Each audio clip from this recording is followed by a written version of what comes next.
mga Salmo 52. Utaw nga bangis nganong gipagarbo mo man ang imong dawtang buhat, dili mausab ang gugma sa Dios.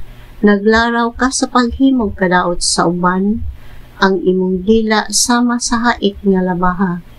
Kanunay kang nagsultig mga bakat, gipalabi mo ang daotan kaysa maayo, ug ang pagpamakak kaysa pagsulti sa tinuod. Hoy, bakakon! Gikalipay mo ang pagsakit sa mga tao pinaagi sa imong mga pulong. Apan laglagon kagayon sa Dios, iya kang sakmiton gikan sa imong tolda ug kuhaon kaniya gikan sa yuta sa mga buhi. Makita kini sa mga matarong ug mahadlok sila.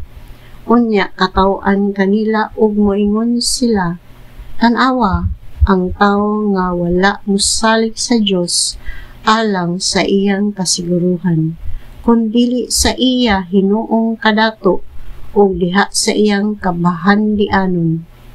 Apan ako sama sa kahoy olibo nga nagtubo sa balay sa Dios, nagsalig ako sa iyang gugma nga walay paglubad hangtod sa kahangturan. Pasalamatan ko ikaw kanunay, O Dios, tungod sa imong gibuhat, ug ipaila ko ang imong kaayo at tubangan sa imong katawhan.